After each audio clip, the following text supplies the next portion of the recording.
거룩하신 하나님 아버지, 은혜를 감사합니다. 오늘도 우리를 부르셔서 기도하게 하심을 감사합니다. 기도의 자리를 통하여 하나님의 뜻을 알아가는 귀한 시간이 되게 하옵소서. 예수님 이름으로 기도드립니다. 아멘. 찬송가 369장 하나님께 찬양드립니다.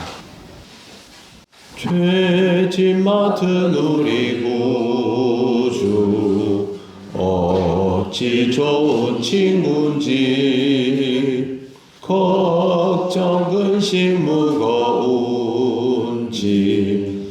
우리 주께 맡기세. 주께 고함 없는 고로 복을 받지 못하네. 사람들이 어찌하여 아뢰 주를 모를까. 시험 걱정 모든 괴로움 없는 사람 누군가. 부질없이 낙심 말고 기도드려 아뢰세. 이런 진실하신 친구 찾아볼 수 있을까. 우리 약한 하시오니 어찌 아니하릴까. 근심 걱정 무거운 짐 아니진 자 누군가. 피난처는 우리 예수 주께 기도드리세.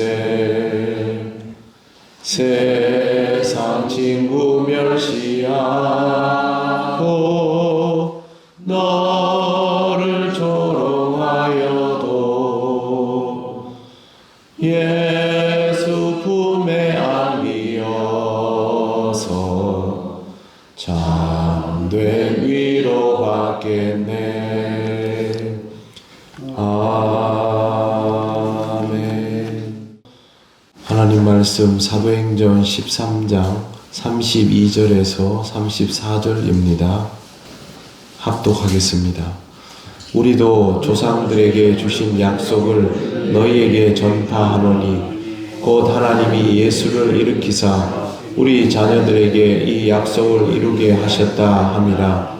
시편 2째 편에 기록한 바와 같이 너는 내 아들이라 오늘 너를 낳았다 하셨고, 또 하나님께서 죽은 자 가운데서 그를 일으키사 다시 썩음을 당하지 않게 하실 것을 가르쳐 이르시되 내가 다윗의 거룩하고 미쁜 은사를 너희에게 주리라 하셨으며.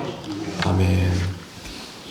오늘 32절을 보시면 바울이 우리도 조상들에게 주신 약속을 너희에게 전파하노니 그렇게 말하고 있습니다. 새로운 것이 아니라 조상들에게 이미 주신 약속입니다. 주신 약속을 다시 전하는 이유는 이것에 대한 이해가 올바르게 이루어지지 않고 있어서입니다. 유대인들을 보면 참 안타깝다 하는 생각이 들 때가 많습니다. 구약 성경 말씀을 가지고 있으면서도 예수 그리스도를 알아보지 못했기 때문입니다. 유대인들은 왜 예수가 그리스도이신 것을 알아보지 못했을까요?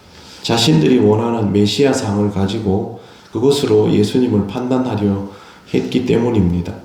자신이 기준이 되어서는 안 되는데 기준이 되어버리니 예수님을 오류로 인식을 하는 것입니다.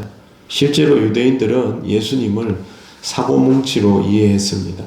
그들이 지키는 전통과 율례와 규례를 따르지 않고 자신의 그 가르침에 대해서 더 강조했기 때문이고, 신앙생활에서 그러한 부분들에 대해서 무게를 싣지 않았기 때문입니다. 신앙생활에서 가장 위험한 것은 유례와 균례를 따르지 않는 것이 아니라 자신을 기준으로 삼는 것입니다. 이 시대를 살아가는 우리들도 똑같이 예수를 그리스도로 받아들이지 못할 가능성이 높습니다. 목회 컨퍼런스 데이터 중에 그 3040에 관한 얘기들을 보면 거기에 여러 가지 이유가 나오는데 제 주목을 끌었던 건 한 가지가 있습니다. 3040 중에 30% 정도가 그리스도에 대하여 받아들이는 것이 잘 안 되고 있다라는 것이었습니다. 물론 그리스도에 대한 교육이 중요합니다. 그런데 그리스도를 받아들이지 못하는 가장 큰 이유는 뭐냐 하면 자신의 기준으로 자기 한계 안에서 예수 그리스도를 이해하려고 하는 것이 가장 큰 원인입니다. 젊은 사람들은 젊은 사람들대로, 나이가 든 사람은 나이가 든 사람대로, 유대인은 유대인대로, 이방인은 이방인대로 자기 기준을 가지고 예수 그리스도를 해석하려고 들면 결국 자기 한계 안에서 멈추어지게 되어 있음을 깨닫지 못하는 것입니다. 교회 다니는 사람들은 자기가 예수 그리스도를 잘 이해하고 있다고 생각을 합니다만 실제로 말씀에 대한 이해도가 높지 않은 상태에서 예수를 그리스도라고 이해하기 어렵습니다. 구약 성경에 무슨 문제가 있어서 또 성경의 설명이 부족해서 유대인들이 예수를 그리스도라고 알아보지 못한 것이 아닙니다. 유대인들이 말씀을 자기 한계 안에서 이해하려고 들었기 때문에 일어난 현상입니다. 이건 지킬 수 있는 것, 이건 지킬 수 없는 것, 이건 하나님이 말씀하셔도 현실적으로 우리에게는 안 되는 것들, 이런 식으로 딱딱 분류를 해놓고 메시아상도 메시아는 이런 모습, 메시아는 이렇게 오시면 이런 일을 할 것이고 나는 이런 기대를 충족받을 것이다. 그렇게 그림을 딱 그려놓고 있으면 이 그림의 범주에 들어가지 못하면 받아들이지 못하게 되는 것입니다. 유대인이 저지르는 죄라고 생각하면 안 됩니다.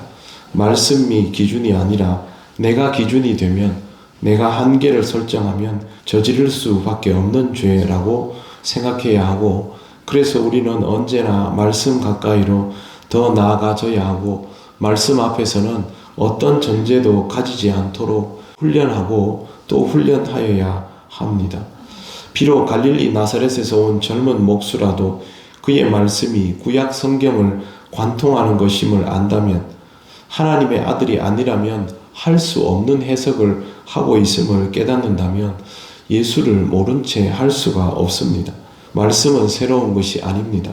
이미 오래전부터 있던 것인데 그 말씀 자체가 우리에게 날마다 새로울 수 있기 때문에 위력적인 것입니다.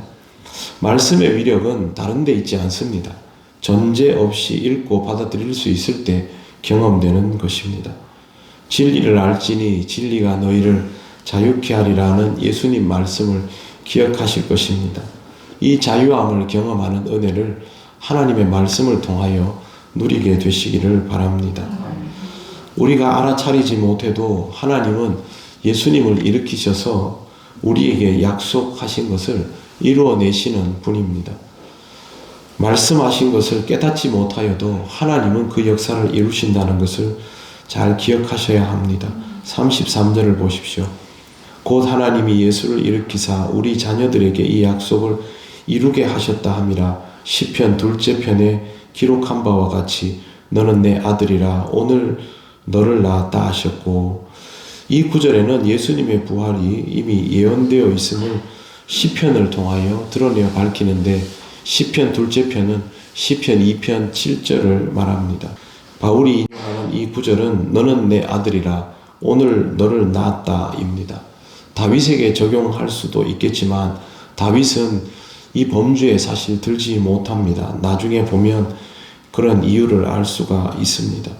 오늘 말씀드리려는 것은 하나님은 그 일을 하신 후에 봐라 내가 그랬지 라고 하는 스타일이 아니라 말씀을 먼저 하시고 그 일을 이루시는 분이라는 것이죠.